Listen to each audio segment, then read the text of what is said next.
ഇങ്ങനെയുള്ള ജാംബവാനും ഭഗവാനും തമ്മിലുള്ള ദ്വന്ദ്വ യുദ്ധം 27 ദിവസത്തോളം നീണ്ടു നിന്നുത്രേ. ആ 27 ദിവസം കഴിഞ്ഞപ്പോഴാ ജാംബവാന് തോന്നിയത്, എൻ്റെ ഒരു ഇടിക്ക് ഒരു സിംഹം ചത്തു വീഴും, അത്രയ്ക്ക് ശക്തിയുള്ള എൻ്റെ ഇടി ഇത്രയധികം ദിവസങ്ങൾ ഒരു അണമുറിയാതെ ഞാൻ ഇടിച്ചിട്ടും ഒരു ബുദ്ധിമുട്ടും ഇല്ലാതെ നിൽക്കണമെങ്കിൽ ഈ വന്നിരിക്കുന്നത് ആരാണ് എന്ന് അദ്ദേഹത്തിന്റെ എന്താ വെച്ചാൽ അദ്ദേഹം കണ്ണൊക്കെ അദ്ദേഹത്തിന്റെ വാർദ്ധക്യം കാരണം പുരികമൊക്കെ ഇങ്ങനെ ഇങ്ങനെ താഴ്ന്നിട്ടുണ്ടായിരുന്നു. കണ്ണടച്ചിട്ടാണ് അദ്ദേഹം ഇടിക്കുന്നത്. കണ്ണ് തുറക്കണമെങ്കിൽ അദ്ദേഹത്തിന് ആദ്യം പുരുകമൊക്കെ ഒന്നിങ്ങനെ കയറ്റി വെക്കണം, എന്നാലേ അദ്ദേഹത്തിന് കണ്ണ് തുറക്കാൻ പറ്റുള്ളൂ. അങ്ങനെ പുരുകമൊക്കെ അദ്ദേഹം ഇങ്ങനെ കയറ്റി വെച്ചിട്ട് കണ്ണ് തുറന്ന് അങ്ങോട്ട് നോക്കുമ്പോഴാണ് മുന്നിൽ ശ്രീരാമസ്വാമിയെ കാണാൻ സാധിച്ചത്. അദ്ദേഹം നിലത്ത് വീണ് കിടന്ന് ഉരുണ്ട് കരയാൻ തുടങ്ങിയിട്ടോ. എൻ്റെ പ്രഭുവിനെയാണോ ഞാൻ ഇത്ര നേരം ഇത്രയധികം അടിച്ചത് ചോദിച്ചിട്ട് അദ്ദേഹത്തിന്റെ സങ്കടം സഹിക്കാൻ വയ്യാണ്ട് അദ്ദേഹം നിലത്ത് വീണ് കിടന്ന് ഉരുളുകയാണ്. അദ്ദേഹത്തിനെ പിടിച്ചെഴുന്നേൽപ്പിച്ചുകൊണ്ട് ഭഗവാൻ പറഞ്ഞു, എന്തിനാണ് അങ്ങ് സങ്കടപ്പെടുന്നത്? അങ്ങയുടെ ഈ ഒരു പുഷ്പാഞ്ജലി പോലെയാണ് ഞാൻ ഈ ഇടിയെ എല്ലാം സ്വീകരിച്ചത്.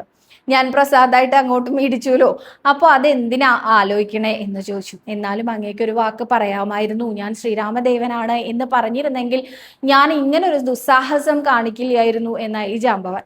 ഇത് പറഞ്ഞ സമയത്ത് ഭഗവാൻ പറഞ്ഞു, അങ്ങനെയൊന്നും വിചാരിക്കാനില്ല ജാംബവാൻ.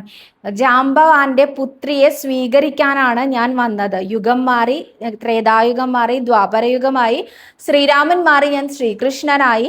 ഈ ശ്രീകൃഷ്ണ അവതാരത്തിൽ ഞാൻ ജാംബവതിയെ സ്വീകരിച്ചു കൊള്ളാം എന്നൊരു വാക്ക് പറഞ്ഞിരുന്നില്ലേ എന്ന്. ആ കഥ എന്താണെന്നറിയോ? ജാംബവാന് ശ്രീരാമന്റെ ബാഹുപരാക്രമം കണ്ടിട്ട് രാമബാണം ലക്ഷ്യഭേദകം എന്ന് കേട്ടിട്ടില്ലേ? ലക്ഷ്യത്തെത്താതെ രാമന്റെ ഒരു ബാണം പോലും തിരിച്ചു വരില്ല എന്ന്.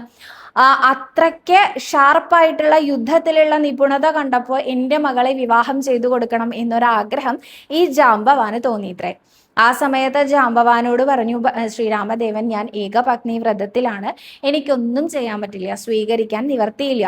അപ്പൊ എന്ത് ചെയ്യണമെങ്കിൽ അങ്ങ് കാത്തിരുന്നാൽ ഞാൻ ദ്വാപരയുഗത്തിൽ ശ്രീകൃഷ്ണനായി വരുന്ന സമയത്ത് അങ്ങയുടെ മകളെ സ്വീകരിക്കാമെന്ന്. ജാംബവാൻ ചിരിച്ചുകൊണ്ട് പറഞ്ഞു, എൻ്റെ മകൾക്ക് ഇപ്പോഴാണ് വിവാഹപ്രായം. ഈ വിവാഹപ്രായത്തിൽ നിൽക്കുന്ന അവളെ ഇന്ന് സ്വീകരിച്ചില്ലെങ്കിൽ എന്തെങ്കിലും സ്വീകരിച്ചിട്ട് എന്താ കാര്യമുള്ളത് എന്ന് ചോദിച്ചു.